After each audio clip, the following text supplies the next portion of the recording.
Hello আসসালামু আলাইকুম guys, daily blog by শান্তাতে আপনাদের সবাইকে স্বাগতম। আজ আমি আপনাদের সাথে শেয়ার করব আমি কিভাবে দেশি মুরগি রান্না করি।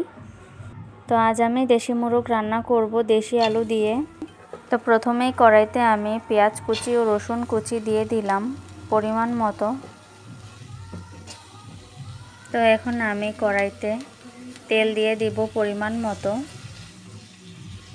এই তেলটার মধ্যে আমি সম্পূর্ণ মুরগিটাকে কষাবো, তাই আমি এখানে পরিমাণ মতন দিয়ে দিয়েছি। তো এখন আমি দিয়ে দিব গোটা মশলাগুলো। তো এখানে আমি এলাচগুলোকে একটু থেতো করে নিয়েছি, আর দিয়ে দিলাম দারচিনি আর তেজপাতা। লবঙ্গ ও গোলমরিচকেও আমি একটু থেতো করে নিয়েছি স্মেলটা ভালো আসার জন্য, আর কামড়ে পড়লেও যেন খারাপ না লাগে সেজন্য একটু থেতো করে নিলাম। তো এখানে আমি পেঁয়াজগুলোকে বাদামি রং করে ভেজে নেব। তো দেখেন এখানে কিন্তু আমার পেঁয়াজটা মোটামুটি বাদামি রং হয়ে এসেছে। তো এখন আমি প্রথমে রসুন বাটাটা দিয়ে দেব। তো এখানে আমি একটু ভালো করে ভেজে নিচ্ছি। তো তারপর দিয়ে দিব আমি আদা বাটা। এই তেলটার মধ্যেই ভেজে নেব।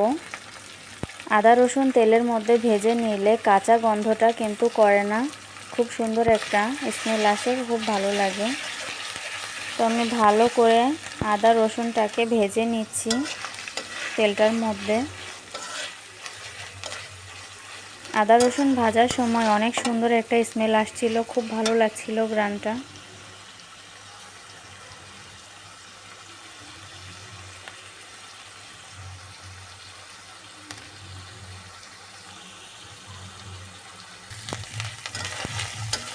তো আমার আদা রসুন বাটাটা ভাজা হয়ে গেছে। এখন আমি একটু পানি দিয়ে দেব এই মশলাটার মধ্যে।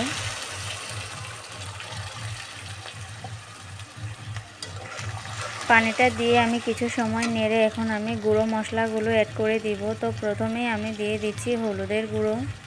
হলুদের গুঁড়ো এখানে আমি 1.5 চা চামচ ইউজ করেছি। তারপর আমি এখানে দিয়ে দিলাম আধা চা চামচের একটু বেশি ধনিয়ার গুঁড়া। তারপর আমি এখন দিয়ে দেব 2 চা চামচ মরিচের গুঁড়া। মরিচের গুঁড়াটা একটু বেশি দেওয়াই ভালো, কারণ মাংস তরকারিতে কিন্তু একটু ঝালঝাল হলে খেতে ভালো লাগে। তারপর আমি সামান্য একটু নেড়ে মিশিয়ে নিচ্ছি।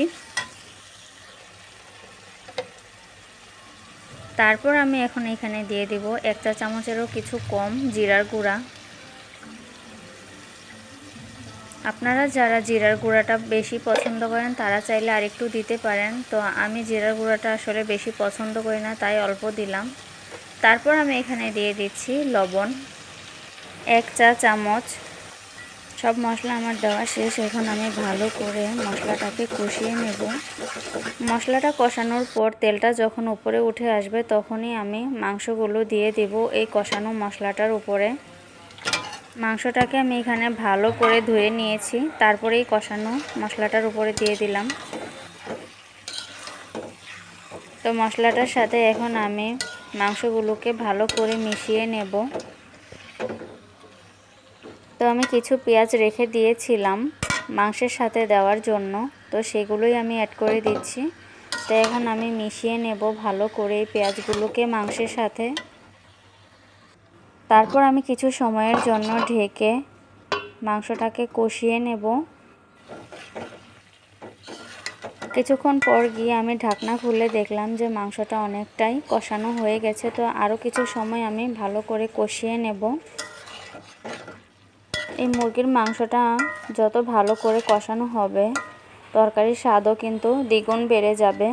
তো আমি ভালো করে এখানে কষিয়ে নিচ্ছি, আর অপর পাশে আমি একটি কড়াই বসিয়ে দিয়েছি। তারপর কড়াইতে সামান্য তেল দিয়ে দিয়েছি। আলুগুলোকে একটু ভেজে নেব লবণ আর হলুদ দিয়ে। মাংসের সাথে যদি আলুগুলো ভেজে দেওয়া যায় তাহলে কিন্তু তরকারির স্বাদ কিন্তু আরও বেড়ে যায়।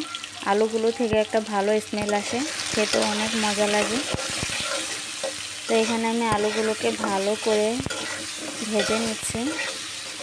আর অপর পাশে দেখেন মাংস কষানো হচ্ছে। দেখেন আমার মাংসটা কত সুন্দর হয়েছে কষানোটা। তরকারির কালারটা দেখে তো আমার নিজেরই লোভ লেগে যাচ্ছে। আপনাদেরও কি লোভ লাগছে?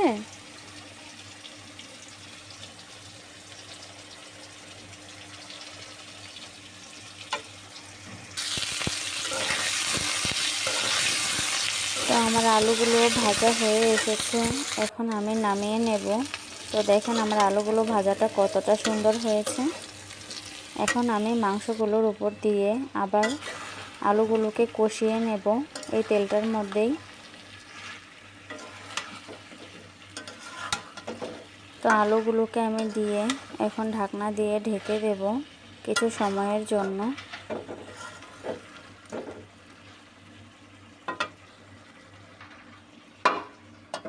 তো ঢাকনা তোলার পর দেখলাম সুন্দর হয়ে কষানো হয়ে গেছে আমার মাংস আর আলু। দেখেন নিচ থেকে লেগে আসছিল।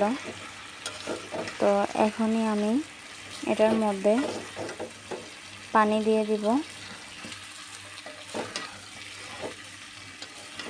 মাংস তরকারিটা কিন্তু খুব সুন্দর করে কষানো হয়েছে, আপনারা দেখেই বুঝতে পারছেন। তো এখানে আমি পানি অ্যাড করে দিলাম মাংস তরকারির মধ্যে। তো এই তরকারিটাতে আমি সামান্য পরিমাণ ঝোল রাখবো, এতটা পাতলাও হবে না, এতটা ঘনও হবে না, মেখে খাওয়ার মতো রাখবো আর কি। তো আমি তরকারিটা ফুটে ওঠা পর্যন্ত ওয়েট করছিলাম। এই তো দেখেন আমার তরকারিটা ফুটে উঠেছে।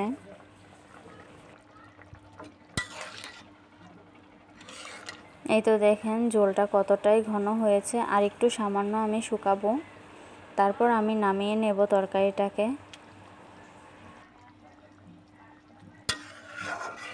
তো ফাইনালি তৈরি হয়ে গেল আমার দেশি মোরগ রান্না দেশি আলু দিয়ে। তো আপনাদের কাছে কেমন লেগেছে আমার রেসিপিটা অবশ্যই কমেন্ট করে জানাবেন।